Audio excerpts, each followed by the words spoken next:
Hello मेरे प्यारे साथियों, आज का वीडियो इम्पोर्टेंट होने वाला है क्योंकि आज के इस वीडियो में आप सभी के लिए एक मोस्ट इम्पोर्टेंट सब्जेक्टिव क्वेश्चन लाया हूं।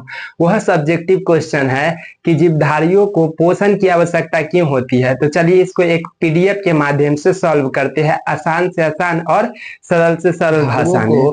पोषण की आवश्यकता क्यों होती है, सबसे पहले समझते हैं कि जीवधारी क्या होता है, उसके बाद पोषण समझते हैं और उसके बाद समझते हैं कि आवश्यकता क्यों होती है। तो सबसे पहले जीवधारी। तो जीवधारी क्या होता है? जीवधारी में जीव का अर्थ होता है प्राणी, सजीव प्राणी होता है, और धारियों का अर्थ होता है धारण करने वाला, यानी जो सजीव प्राणियों को धारण करता है उसे कहा जाता है पोषण। जीवों द्वारा पोषक तत्व प्राप्त करने की क्रिया को पोषण कहा जाता है। आवश्यकता क्यों होती है पोषण की? जीवधारियों को पोषण की आवश्यकता क्यों होती है? पोषण की आवश्यकता जब हम भोजन को ग्रहण करते हैं तो उसका उपयोग किसके लिए करते हैं? उसका उपयोग ऊर्जा उत्पादन में करते हैं। पोषण का हम उपयोग क्यों करते हैं? पोषण हम क्यों करते हैं? एनर्जी के लिए। जो हमें एनर्जी प्राप्त होता है उससे हम किसी काम को कर पाते हैं। जब हमारे शरीर में जब एनर्जी नहीं रहेगा तो हम किसी काम को कर पाएंगे? नहीं कर पाएंगे।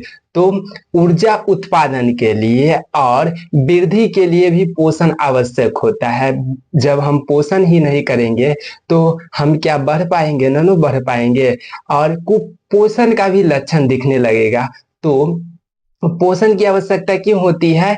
ऊर्जा उत्पादन के लिए भी होती है और वृद्धि के लिए भी होती है। तो इसमें डिटेल में लिखना है, जीवधारियों को पोषण की आवश्यकता निम्न कारणों से होती है, या जीवधारियों को पोषण की आवश्यकता निम्नलिखित कारणों से होती है। दोनों आप लिख सकते हैं। पहला नंबर में लिखिएगा ऊर्जा उत्पादन के लिए, दूसरा नंबर में शरीर की टूट फूट की मरम्मत के लिए, तीसरा में वृद्धि के लिए, चौथा में उपापचयी क्रियाओं के नियंत्रण के लिए, पांचवा में शरीर को रोगों से बचाने के लिए। 2 नंबरी में पूछेगा तो आप ऐसे लिख दीजिएगा।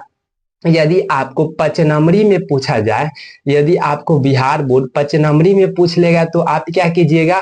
5 नंबरी में अगर पूछेगा तो आपको नंबरा नंबरा के लिखना है। तो पहला नंबर पॉइंट में लिख देना है ऊर्जा उत्पादन के लिए, और उसके बाद इसमें स्टेटमेंट थोड़ा मोड़ा लिख देना है। स्टेटमेंट में लिखेगा इसमें जैविक क्रियाओं के लिए ऊर्जा की आवश्यकता होती है। जीवधारियों को यह ऊर्जा भोज्य पदार्थों के ऑक्सीकरण से प्राप्त होती है।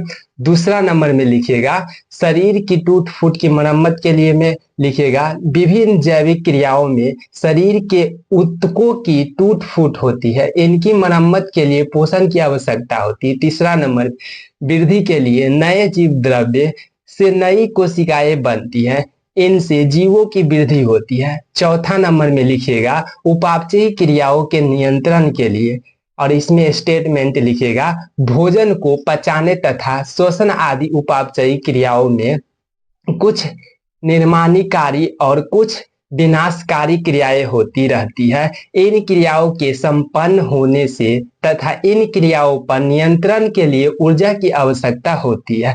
5वां नंबर में लिखिएगा शरीर को रोगों से बचाने के लिए।